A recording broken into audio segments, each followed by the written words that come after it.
بندش، نظر بد، ٹونا، جادو، جنات اور روحانی و جسمانی گھریلو الجھنوں کا آخری حل۔ یا حی یا قیوم ایاک نعبد و ایاک نستعین برحمتک استغیث 313 بار صبح و شام پڑھیں۔ اول و آخر 7 مرتبہ درود شریف زیادہ فائدے کے لیے روزانہ ہزاروں کی تعداد میں پڑھیں۔ مقصد کے حصول تک اس عمل کو جاری رکھیں، ہزاروں لوگوں کا آزمودہ ہے۔ ایسے ہی دینی تعلیمات کے لیے اپنے بھائی کے چینل کو سبسکرائب کریں۔ جزاک اللہ۔ ایسا وظیفہ کہ ہر دعا قبول ہونے لگے۔ نبی کریم صلی اللہ علیہ وسلم نے فرمایا، جس شخص کی رات کو آنکھ کھلے اور وہ یہ دعا پڑھ لے، لا الہ الا اللہ وحدہ لا شریک لہ، لہ الملک و لہ الحمد وہو علی کل شیء قدیر، الحمد للہ وسبحان اللہ ولا الہ الا اللہ واللہ اکبر ولا حول ولا قوة الا باللہ۔ پھر اس کے بعد وہ یہ دعا کرے، اللہم اغفر لی، الہی مجھے بخش دے، یا کوئی اور دعا کرے تو اس کی دعا قبول کر لی جاتی ہے، اور اگر وضو کر کے وہ نماز پڑھے تو اس کی نماز بھی قبول ہوتی ہے۔ ایسے ہی دینی تعلیمات کے لیے اپنے بھائی کے چینل کو سبسکرائب کریں۔ جزاک اللہ۔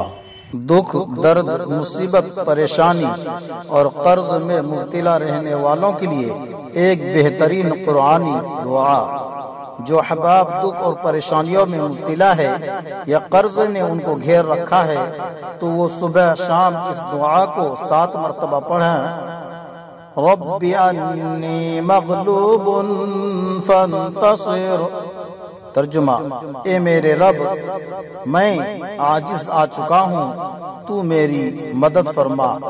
اس دعا کی برکت سے انشاءاللہ آپ کی تمام پریشانیاں، مصیبت، تکالیف ختم ہو جائے گی۔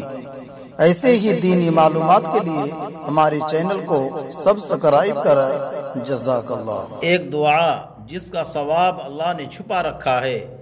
ابن ماجہ میں حضرت ابن عمر رضی اللہ عنہما سے روایت ہے کہ رسول اللہ صلی اللہ علیہ وسلم نے ارشاد فرمایا، ایک شخص نے ایک مرتبہ کہا، یا ربی لک الحمد کما ینبغی لجلال وجہک وعظیم سلطانک۔ فرشتے گھبرا گئے کہ ہم اس کا کتنا اجر لکھیں۔ آخر اللہ تعالیٰ سے انہوں نے عرض کی کہ تیرے ایک بندے نے ایک ایسا کلمہ کہا ہے کہ ہم نہیں جانتے کہ اسے کس طرح لکھیں۔ پروردگار نے باوجود جاننے کے ان سے پوچھا کہ اس نے کیا کہا ہے۔ انہوں نے بیان کیا کہ اس نے یہ کلمہ کہا ہے۔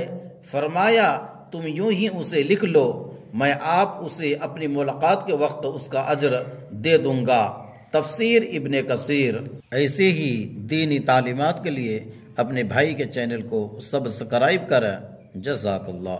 درد وغیرہ دور کرنے کا نبوی نسخہ۔ حضرت عثمان بن ابی العاص رضی اللہ عنہ سے مروی ہے کہ آپ صلی اللہ علیہ وسلم سے انہوں نے جسم میں کسی درد و تکلیف کی شکایت کی تو آپ صلی اللہ علیہ وسلم نے فرمایا کہ جسم کے جس حصہ میں درد ہو وہاں ہاتھ رکھو اور یہ پڑھو 3 مرتبہ بسم اللہ اور 7 مرتبہ یہ دعا، اعوذ بعزت اللہ وقدرتہ من شر ما اجد واحاذر۔ قدرت و عزت خداوندی کے واسطے سے اس کی برائی سے پناہ مانگتا ہوں جس کی تکلیف اور جس سے ڈر محسوس کرتا ہوں۔ مسلم شریف۔ ایسے ہی دینی تعلیمات کے لیے اپنے بھائی کے چینل کو سبسکرائب کریں۔ جزاک اللہ۔